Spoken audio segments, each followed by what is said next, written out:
Oke, kali ini saya akan menjelaskan tentang pelatihan test. Sebelum saya menjelaskan lebih jauh lagi tentang pelatihan test, ada baiknya jika kalian mengetahui apa itu sebenarnya pelatihan test. Menurut pengertiannya, pelatihan test berasal dari bahasa Yunani, yaitu plati dan juga helmin. Plati artinya pipi dan helmin artinya cacing. Kemudian dapat disimpulkan bahwa pelatihan test adalah cacing berbentuk pipi atau cacing pipih. Namun untuk video kali ini saya akan lebih memfokuskan kepada ciri dan struktur-struktur tubuh pada pelatihan test. Sebelum kalian mengetahui lebih jauh lagi tentang pelatihan test, ada dua hal yang perlu kalian ketahui, yaitu habitat dan juga cara hidupnya. Untuk habitatnya, pelatihan test dapat ditemukan di air-air laut, air tawar, dan juga tempat-tempat lembab dengan cara memakan sisa-sisa organisme, tumbuh-tumbuhan, dan juga hewan-hewan kecil. Dan untuk cara hidupnya, pelatihan terdapat dua cara, yaitu endoparasit dan juga ektoparasit. Untuk endoparasit, pelatihan hidup dalam tubuh inangnya. Contohnya seperti manusia, sapi, babi, dan juga kucing. Untuk ektoparasit, pelatihan akan memakan lendir-lendir yang ada pada permukaan tubuh inangnya. Nah, sekarang kan udah tahu kan habitat dan juga cara hidup yang ada pada pelatihan test.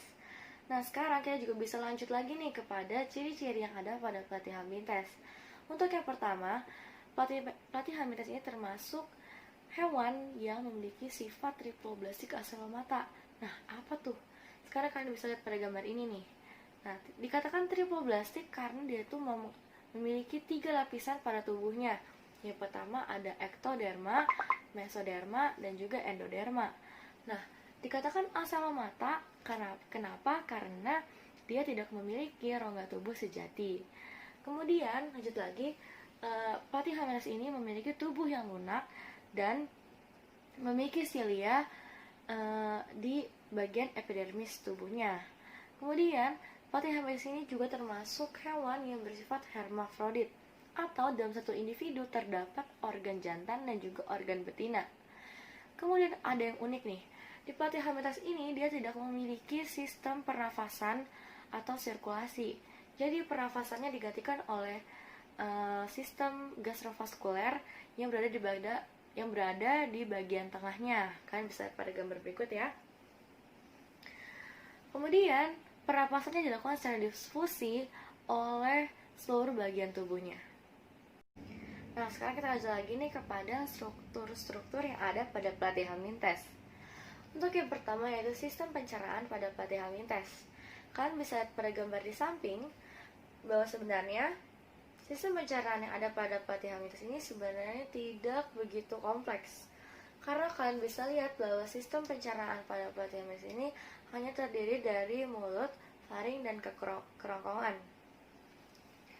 Kemudian, pada saat pelatihan ingin makan, maka pada bagian mulut yang ada pada bagian belakang tubuhnya akan mengeluarkan faring yang berguna untuk mengambil makanan yang ada di sekeliling lingkungannya. Kemudian, faring tersebut akan masuk kembali dan mengedarkan makanan tersebut ke seluruh tubuhnya oleh usus. Nah, kemudian sisa-sisa hasil pencernaan tersebut akan dikeluarkan kembali dari bagian mulut tersebut oleh faring, karena sebenarnya Platyhelminthes ini tidak memiliki struktur seperti anus. Kemudian kita lanjut lagi kepada sistem syaraf yang ada pada Platyhelminthes. Sistem syaraf Platyhelminthes bentuknya seperti sistem tangga tali. Bisa kalian lihat pada gambar ini. Nah, pada bagian anterior atau kepala pada Platyhelminthes terdiri seperti struktur seperti otak. Nah, struktur tersebut merupakan syaraf inti pada cacing pipih. Kemudian terdapat struktur ganglion memanjang ke seluruh tubuh dia. Kemudian terdapat juga syaraf-syaraf kecil yang ada pada di ganglion tersebut. Nah, lanjut lagi kepada sistem ekskresi pada Platyhelminthes. Sistem ekskresi pada Platyhelminthes berupa 2 jalur memanjang ke seluruh tubuhnya yang memiliki struktur bercabang-cabang. Nah, cabang-cabang ini merupakan sel api yang terdapat silia pada bagian dalamnya. Silia ini berfungsi untuk melakukan metabolisme yang dilakukan oleh Platyhelminthes dan akan merujuk kepada pori-pori yang ada pada sekujur tubuh Platyhelminthes. Dan yang terakhir yaitu sistem reproduksi pada Platyhelminthes. Seperti yang sudah saya jelaskan tadi, Platyhelminthes ini merupakan hewan yang bersifat hermafrodit, yaitu dalam satu individu terdapat 2 organ yang dapat kita temukan, yaitu organ jantan dan juga organ betina.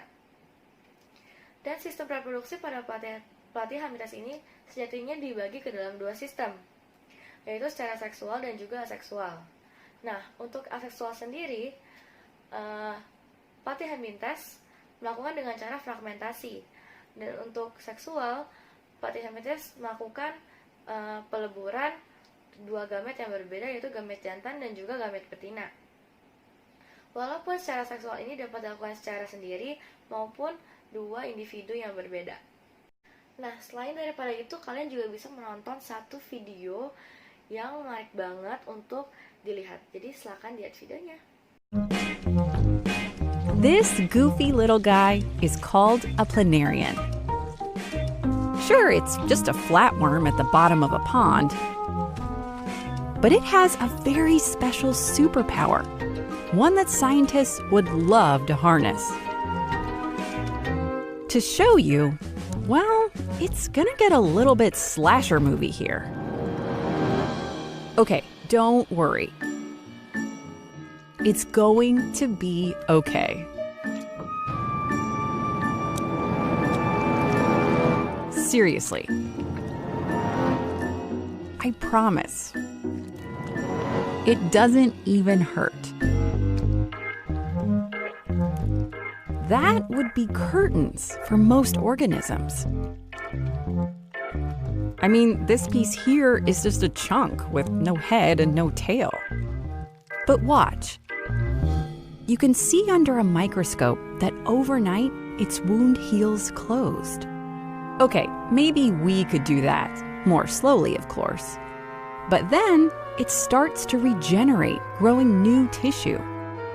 It's that white part, called the blastema. In a week, see those tiny little spots? They're new eyes grown from scratch. But the planarian, can I call it that yet? It still kind of looks like a blob. By day 12, it's starting to look like a proper planarian. It's got a head, an entirely new one, and a new tail. And it's doing its regular planarian things, like pooping.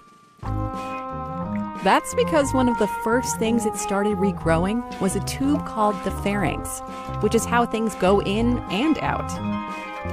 It sucks up food, like this beef liver that scientists are feeding it. After 3 weeks, it looks totally normal. From that one planarian, you get 4. Other animals, like this newt, can regrow a toe or a tail. But planarians are practically the only animal that can regrow a head. So why can't we do that? Well, it all comes down to powerful cells known as stem cells. They're the green dots here, and they make up 1/5 of a planarian's body. They can turn into different kinds of cells and make every new body part.